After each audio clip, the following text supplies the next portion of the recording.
Tsaka lamang ito lilitaw kapag natatakot ka na.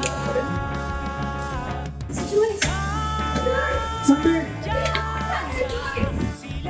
Ang nangyari sa kanya, nagpapalo na siya. Nag-boyfriend ko! Siya gumawa kay Sander yan!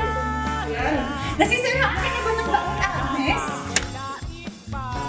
Bakit mo ba kinakatihan yung bruha na yan, Joshua? Gano'n naman talaga kayo kabruha pagdating sa kanya? Matigas.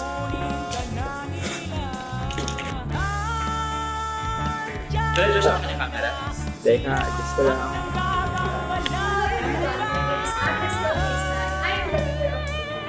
Quick word signal equals, which means semiotics are not part of our everyday since this is Creating representation and our presentation is a learning fact. Kahit anong gawin, sila'y nandito pa rin.